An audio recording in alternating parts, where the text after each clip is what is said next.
Ndabaramukije ndabaye nikaze mwese mudukurikira kuri televiziyo Renaissance turi ku munsi wa kabiri genekerezo rya 21 ukwezi kw'indwi mwaka 2020 amwe mu makuru aza kubagize aya makuru tugira tubashikirize. Umugambwe RDB uremeza yuko ufise amakuru ajanye n'abanyepolitike bagomba gutabukanwa mu Burundi mu bahungiye mu gihugu ca Tanzania akagabisha ko abo banyepolitike bashobora no guhimiriza abandi ngo batahe mu gihe igihugu kitarasubira kuronka amahoro kuva mu mwaka wa 2015. Ubwicanyi bwabaye bw'abatutsi muri kaminuza muri campus y'Ikiriri busa n'ubutavugwa cyane bukaba ari ubwicanyi bwahitanye abantu bagera kuri 6 harimo abanyeshuri 4 muraja kubikirikira murano makuru tugira tubashikirize nayo mu kigabane ku isoko murakurikira ubuzima bw'abigeme bavyariye iwabo bahungiye mu ikambi y'Imahama byose ni murano makuru tugira tubashikirize.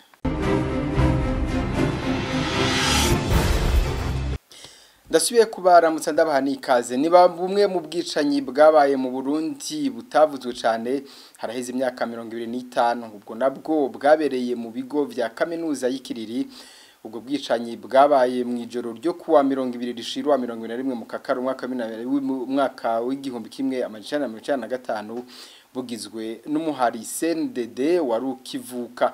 Muri bamwe mu bari bagize uwo muhari harimwo abanyeshure b'abahutu bacitse ku icumu mu bwicanyi bwabereye muri kaminuza yo kumutanga kuwa 11 ruheshi uwo mwaka nyene. Ubwo bwicanyi bwabereye Ikiriri naho busa n'ubwibagiwe bukaba bwarahitanye ubuzima bw'abanyeshure Bertrand Ngendakuriyo. Igitigiri c'abahitanwe n'ubwo bwicanyi coba gituma ibijanye n'ubwo bwicanyi vyibagirwa. Abantu indwi nibo bishwe barashwe muri campus y'Ikiriri. Muri abo bishwe harimo umukozi umwe hamwe n'abanyeshure 6. Mukibuka ko inyuma y'umwaka umwe gusa kuri yo tariki nyene abana 648 bishwe n'uwo muhari nyene wa CNDD mu ikambi y'abateshejwe izabo ibugendana ni mu ntara ya Gitega. Kuva ico gihe ubwo bwicanyi nibwo bwibukwa, ariko bamwe mu banyeshure ba kaminuza baba muri campus y'Ikiriri ico gihe bo ntibavyibagiye. Akarorero na Lambert Niyonzima yiga mu gisata ca ITS aratwibutsa uko ubwo bwicanyi bwagenze muri iryo joro. Hari ku mugoroba amasaha yuko abanyeshuri baja mu buriro baja gufungura, hanyuma hamwe bigeze hagati kuri abanyeshuri bahagenda bake ntibagirira rimwe bose, hamwe hageze nk'abo hagati niho twumva amasase avuze.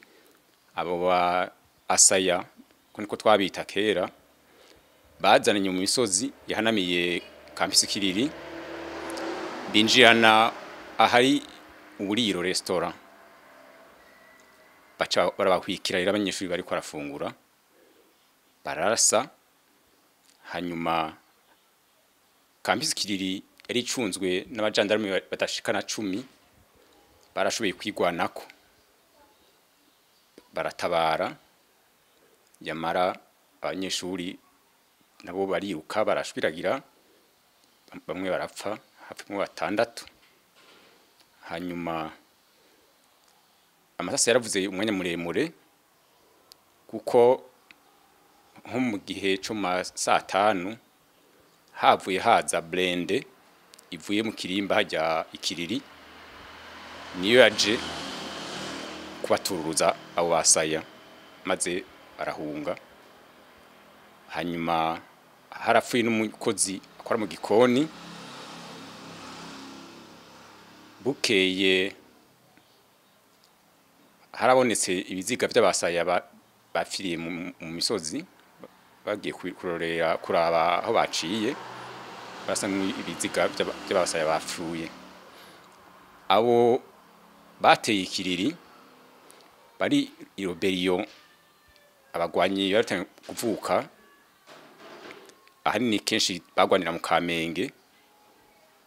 Hanyuma uko abanyeshuri bashitse ku icumu bababonye harimwo abo bamenye abanyeshuri b'abahutu bari bacitse ku icumu mu bwishanyi bwo campus Mutanga bari bazananye muri ico gitero. Kububwo bwicanyi butibukwa byo bifitaniye isano n'injyane za politike n'ubwoko biri mu Burundi. Nivyo abana bandi bibaza mu gihe ubwicanyi bwabereye muri campus y'Ikiriri kwabaye nko kwihora abari mu bwoko bw'abatutsi bivuye ku banyeshuri b'abahutu bari bishwe muri campus yo kumutanga. Ubwo bwicanyi bwabereye kumutanga bukaba bwiyamirijwe na bose, mbere no kwibuka abo bwahitanye bikaba bitegurirwa ku rwego rwo hejuru mu gihugu. Kuri bamwe mu bacitse ku 10 Kiriri ngo kwibuka bamwe gusa hakibagirwa abandi bizoguma bisubiza inyuma umugambi wo kunywanisha abarundi igihugu cari gikeneye. Arakoze Bertrand Ngendakuriyo. Kubona umushikiranganje w'intwaro yo hagati mu gihugu asaba ko impunzi ziri mu gihugu kibanye c'u Rwanda zotahuka ngo nuko arizo badashikira kugira bazihohotere nk'izahungiye muri Tanzania, ngo naco gituma iguma izihimiriza ko zotahuka. Ivyo navyo bikaba bitandukanye n'impunzi ziri mu gihugu ca Tanzania aho abazakiriye bashaka ko zitahuka ku nguvu, bishikirizwa na Jeremy Minani arongoye umugambwe RDB. Ntagire rero umunyepolitike gigwa imbohe wace akoreshwa mu guhovya impunzi ngo zitahuke ngo zimukurikire, ngo intambara yaraheze, ngo Petero Nkurunziza ntakiriho, ngo amagume yaraheze, kandi ubona yuko leta yuko yakora no bari kwigikora iyo yamusubiriye mbere. Ibyo tubona tukaba tubona yuko bamwe bo muri impunzi, bamwe bahonya abantu mu 2015, bamwe bata Uburundi mu cobo, nibo bari kwisonga ry'igihugu uno munsi. Rero turashaka abarundi aho bari hose mu buhungiro bavyumve, uwufata ingingo yo gutaha ayifate wenyene imuvuye ku mutima, ntaje kuyoba ngo ayobwe n'umunyepolitike yoba nawe ari imbohe. Turashaka abarundi bamenye yuko umunyepolitike wese ashatse gutaha afise uburenganzira bwiwe bwo gutaha, yabataha ku neza, yabataha ku nguvu. Ivyo ntibishobora gutuma impunzi zimukurikira, kuko impunzi zahunze leta ihonya abantu n'ubiracahari. Impunzi yumva ishaka gutaha bikimeze kujya nyene umuryango uruguru yashaka gutaha, mugabo twebwe akazi kacu no kuzibwira uko mu gihugu hameze uno munsi, hamaze ingingo yo gutaha zizi yo zigiye uko hameze, kuko turazari zatashe zishitse zihita ziricwa, izindi ziratotezwa mu buryo butandukanye, izindi mbere zihitamo gusubira guhunga. Nidushaka rero yuko zigwa mu ico cobo, impunzi zose izofata ingingo yo gutaha ku gushaka kwayo irataha, mugabo ntihagire umunyepolitike impunzi kurikira umunyepolitike runaka, kuko abanyepolitike sibo batimiza impunzi zihunga, sibo bazibuza guhunguka. Ibatumye impunzi zihunga ni leta yari kirabaho irazihonya, uno munsi iracahari zifashe ingingo yo gutahuka n'uburenganzira bwazo, ariko uzozihohotera ngo yugara amakambi ku nguvu nko tubona Tanzania kirabitegura, canke ngo aze kuzihovya ngo agomba zitahane ngo umutekano waragarutse, uwo niwe tutazemerera, tuzoguma dusemerera kugira ngo impunzi zimenye yuko kuvyukuri Uburundi bukiri igihugu kiri mu ngorane, mbere ko zishobora gushika zigashikirwa n'amabi hamwe nyene zahunga igihe zava mu gihugu c'u Burundi. Naho dushaka gushimikira. Umugambwe RDB uremeza ko ufise amakuru ko hari abanyepolitike bashaka gutahukanwa ku nguvu bavanywe mu gihugu ca Tanzania. Jeremy Minani arongoye umugambwe aragabisha abarundi bose bahunze, abasaba kutagwa mu mutego wabo banyepolitike bababesha ngo amahoro yaragarutse mu Burundi, ariko ari umukino w'abategetsi b'u Burundi bafatikanije n'abatanzania, ko impunzi yoshaka gutaha itotaha iziko igiye mu mahoro, ariko umutekano n'ubutaragaruka. Jeremy Minani naho byabaye ko iperereza ry'igihugu wahunze rigusanga mu ikambi kukwicirayo riherekejwe n'abapolisi b'igisirikare n'abapolisi b'igihugu wahungiyemo. Ibi biri muri Tanzania gusa n'akamaramaza, nico gituma mwumva ko tuguma dusemerera, kuko Tanzania n'u Burundi biragaragara yuko bifitaniye umugambi ugayitse umwe wo gusubiza impunzi mu Burundi ku nguvu kandi bitwaravuze yuko ari bigiye kubi n'amategeko mpuzamakungu Tanzania yonyene n'u Burundi bashize ko umukono kuvyerekeye impunzi iri mu Rwanda kubera ko leta y'u Burundi idafise ukuboko kuri leta y'u Rwanda kubera ko leta y'u Rwanda itariki ikorana leta y'u Burundi mu gutora ibikizo mpunzi kandi bigaragara ko kuva zishitse mu Rwanda zibayeho atawuziturubika batemera yuko imbonera kure canke abakozi b'iperereza bazisanga mu makambi kuziturubikirayo bavuga bati ziya nta kuboko tuzozigira ko kugira ngo zicure ku nguvu canke ku kinyoma ku ruyeri bizogora rero yuko tushobora kuzigarukana mu gihugu dukoresheje aya mayeri canke kinyoma reka rero ahubwo izo zo muri Tanzania ko dufise abazakiriye abari bo bariko badufasha kuzigarukana ku nguvu canke ku kinyoma tugume dukora twiga uburyo bwo twotahukana izo zindi zidashobora tudafise ku kuboko kuko ziri muri Tanzania ko nabivuze ziri mu maboko ya leta y'u Burundi burya leta ya Tanzania na leta y'u Burundi basenyera ku mugozi umwe mu bibi byose biriko biraba mu Burundi nta na kimwe kiba Tanzania itabizi niyo naho rero wumva ndakugarika avuga ati ni mugume muhimiriza ziri mu Rwanda gusa iziri muri Tanzania zozo muzihoze kuko arazi yuko abazakiriye bakorana neza na leta y'u Burundi kandi bemeye kuzisubiza mu Burundi ku nguvu. Turabandanya n'aya makuru Havyarimana Jean Claude yari impunzi yaritavye Imana inyuma y'imyaka irenga 4 yari yaradadaraye akaba yadadaraye kubera ukuborezwa igufa yagiriwe n'abasirikare bo mu ikambi yo mu giteranye mu ntara ya Muyinga mu mwaka 2015 inyuma yo guhagarikwa n'inzego zijejwe uruja n'uruza ku mupaka PAF. Jean Claude yavuga ko yaravuye kurangura isamaki kuko ari wo muga yakora baciye babanza ku mwaka ivyo yarafise vyose bakaba bamuziza kutagira ikarata y'umugambwe CNDD FDD nkuko yabivugiye kuri televiziyo Renaissance. Yaramaze imisi myinshi akubitigwa mu ikambi ya gisirikare arakoreshwa ku nguvu ibikogwa bimuvuna ishirahamwe ryitaho impunzi ryaragerageje kumuronderera igihugu co mwakira kugira ashobore kwivuza mu bihugu bifise ubuhinga ariko ntivyari bwaheze gukora ibikenewe vyose. Jean Claude Havyarimana yavuka muri commune Giteranyi yari yubatse akaba asize abana 4 bari mu buhungiro mu ikambi y'Imahama. Mu kigabane ku isoko cyo kuri uyu munsi dushimikira ku buzima ababw'abigeme baba bavyariye iwabo ubuzima bagira aho bari mu ikambi y'Imahama twabiteguriwe na Thierry Abigirindavye. Ubuzima bwo mu ikambi y'impunzi ntibworoshe muri rusangi ariko abana bahunze batari kumwe n'imiryango yabo bobo bahura n'ingorane nyinshi cyane. Mu ikambi y'impunzi y'Imahama mu karere ka Kirehe mu buseruko bw'igihugu cy'u Rwanda hari abana babigeme bari bakiri no mu ishure bahahungiye kandi atari imiryango bari kumwe. Bamwe muri abo bana bahavuye banahatwaririnda. Abo nibo tuza gushimikira ko muri kino kigabane ku isoko cyo kuwa 18 mu kakaro umwaka wa 2020. Thierry Bigirindavyi nije nganda kibashikirize ndabahaye ikaze.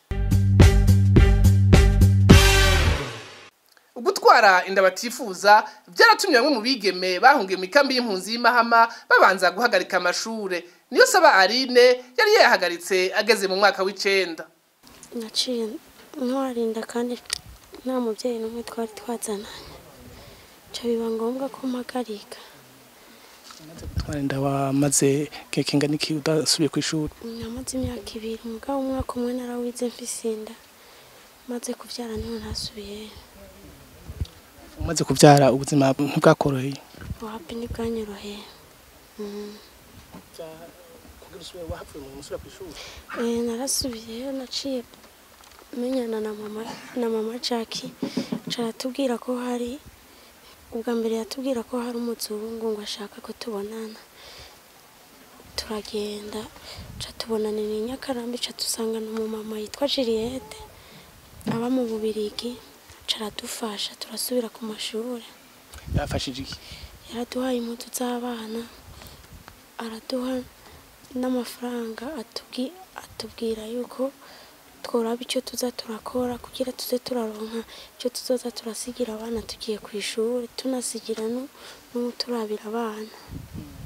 Mwari bangahe abakobwa bakwanije ikibazo cyo kuvyara bakiri bato? Twari 10 ariko mu nyuma tumaze kujyayo yaraduhaye uduhuzu twishi aratubwira ati izi nazo nizo guha abandi, yaduhaye impuzu nyinshi aratubwira yuko zimwe twoziha abandi bagenzi bacu bashoboye guhura n'ivyago twari twahuye natwe. Yabahaye amafaranga angana iki?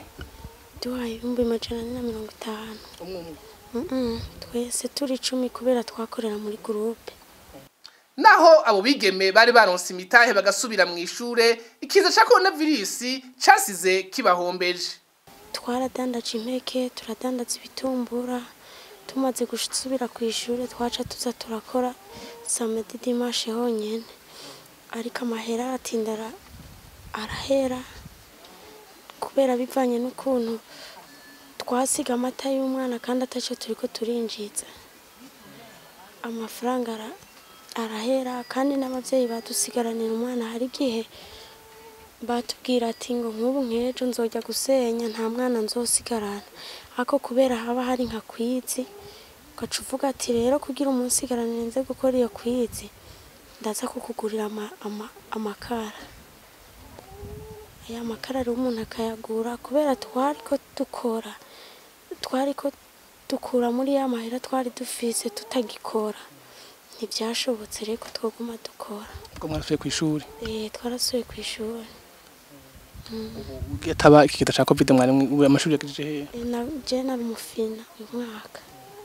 Juliette Nijimbere ahagarara imbere y'amategeko ishirahamwe Kirukize, akongera akamunyamabanga nshingwabikorwa w'ishirahamwe ibirezi vy'u Burundi. Ayo mashirahamwe uko ari abiri niyo yegereye abo bigeme arabereka ukuntu bosubira mu ishure.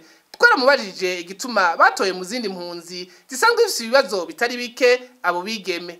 Twebwe ingene twamenye ko abo bana bariho, twabwiwe n'abantu bariyo, baratuteye akamo baratubwira yuko mu kambi y'Imahama harimwo abana b'abakobwa bamerewe nabi cyane, babyaye abana kandi badashobora kwifasha bonyene kubera ntibafise n'abavyeyi babo bari kumwe. Kubera twari dusanzwe dufise umugambi wo gufasha mu ishirahamwe ryitwa Kirukize, hanyuma iryo shirahamwe Kirukize rikaba rikorana kandi n'irindi shirahamwe ryitwa ibirezi by'u Burundi. Abo bana babigeme umunsi igihe twahura mu 2018 twahuye ubwa mbere, twaraganiriye cyane. Barabana bugaye bari badashaka kuvuga, badashaka no kuvuga ibyabashikiye. Byaradufasha umwanya munini cyane kugira ngo batubwire ibyabashikiye, batubwire n'igituma bari muri iyo nkambi. Benshi rero baratubwiye bati twebwe twaje ngaha kubera twahohotewe mu Burundi, kubera tutashoboye kubandanya amashuri, dushitse ngaha mu nkambi dusanga nta kintu gikomeye bashobora kudufasha, turabyara abana, turabirerana twenyene, turabura ico tubambika. Nukuri aho twahura bari bafise ubukene bwinshi cyane. Abantu rero baraduhaye impuzu zitari nkevre, baraduha impuzu z'abana bakiri bato, turazibashirira mu nkambi, abana barashobora kwambara, turatwara n'iz'abakuze barashobora kwambara. Mu nyuma rero turabwira tuti ibi ntibikwiye yuko muronka juste izo mpuzu, muronka uko kwambika abana banyu namwebwe mukambara, murakeneye umugambi uzogenda kure ukabafasha mwebwe nyene. Ni mugende mwubaka umugambi wanyu ushobora kubafasha mugatera imbere, hanyuma kandi ntimugume murindiriye ko twe tugaruka kubaha. Niho rero tugarutse ino, twaramaze nk'amezi makeyi, abo bana bagiye hamwe bariyandikira umugambi wabo. Uwo mugambi wari uwo gukora ibitumbura n'uwo kudandaza impeke, inzoga y'impeke. Mu 2019 twarasubiyeyo, dusubiyeyo dusanga babana kwa kundi bari bugaye, kwa kundi batashobora kutuvugisha, bari basigaye, bari bafise ukundi kuguruka batari bafise imbere yuko duhura nabo. Umugambi wabo dusanga warabatumye baja mu ishuri, bararonka abamama bashobora kubarabira abana bagashobora kuja kwishura. Juliette Nijimbere avuga ko ashima intambwe abo bigeme bagaze ko ariko akanemera ko n'intambamyi zitabuze. Niba abo bana babigeme barasuye ku ishuri sinovuga ko ari hangiro ni bimwe mu ntumbero dufise intumbero nyinshi, dufise intumbero y'uko abo bana basubiye ku ishuri biga bakamenya bakaronka urupapuro rw'umutsindo wabo, bamaze kuronka urupapuro rw'umutsindo bagashobora kuja muri universite, abandi badashoboye kuja muri universite bakinjira mu myuga, iyo myuga ikazobafasha kubaho ingene babayeho bonyene bakiteza imbere bakazoba abantu bafise icizere kandi bafise n'inguvu zo kubona ubuzima bwiza atari bwa buzima bubi babayemwo, atari bya bindi babakoreye mu Burundi, bakagerageza kuva muri izo ngorane babayemwo imyaka ingahe, uno munsi bakuva ko ari abantu bafise umutima wo gukora no kubaho. Umugambi wacu ntitwovuga ngo nta ntambamye ufise, hariho nkuko usanga twafashije abantu bakenye cyane bari mu bukene butagira izina, ugaca usanga utunyungu baronse aho kudushira ku ruhande ngo bavuge bati duteganye kazoza baca batujya ubwo nyene, ugaca usanga iyo ni intambamye niniya cyane kuko umugambi wabo ntuheza ngo ubandanye utera imbere, ahubwo uragera ahantu ugahagarara. Aho rero niho kenshi iyo tugiye tugahura nabo abo bigeme, ico tubabwira tuti imisi yose kirazira kujya ugaheza, ukanabafasha guharura ibyo bakoresha n'ibyo baronka mu inyungu n'ingene bashobora kubika. Ibyo rero biri mu mugambi tuzobandanya kugira ngo imigambi yabo itere imbere. Kugira abo bigeme bashobore gusubira mu ishure barakenera ubasigaranira ibibondo vyabo. Aho mu kambi y'impunzi y'Imahama hariho abavyeyi bagize umutima wa kivyeyi bakaja barabasigaranira ivyo bibondo. Murekerisoni Françoise numwe muri abo bavyeyi yaraganiriye na Parfait Mudasigana wa Radio Inzamba. Kubera abo bakobwa batanguye bahura n'ibibazo by'imbogamizi kuko batazanya abavyeyi, hama baraharura bati baca batangura kuja mu bintu nyene by'ikibazo, batangura kuvyara batasita n'abagabo bibana bibatera imbogamizi, bibana mu nzu yabonyene. Bama haza umushinga wo kuhabwira ati abakobwa bavyara batugira tubatera inkunga tubashire ku ishuri, hamwe twabashira ku ishuri none abana babo bazosigana abandi ko batagira abavyeyi.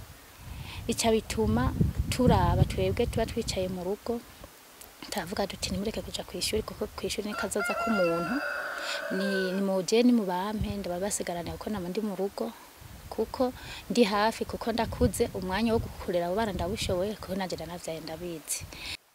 Iyo umwigeme atwaye indatifuza akiri muto agaheba amashure biratuma yihebura. Iyo rero ashoboye gusubira ku ishure bituma asubira kubona kazoza imbere yiwe. Ibyo Emile Nibasumba wa Radio RPA yabibwiwe n'uwize iby'inyifato Nadine Niyongabo. Iyo bishitse umwana w'umukobwa agatwara inda akiri mu ishuri, hari ingaruka kuri uwo mukobwa nyene, hakaba n'ingaruka mu muryango ku bavyeyi biwe bari bashizemwo ukwizera kwinshi cyane yuko umwana wabo abamutwaye mu ishuri azoba umuntu akomeye ashobora nawe kuzobafasha niyo bagera mu zabukuru. Hakaba ari no mu mubano, hari abantu mu muryango abana umubano bakamufata nabi, bakagenda babatuka, bakagenda bafata uwo mwana yuko ari nk'ikinyendaro,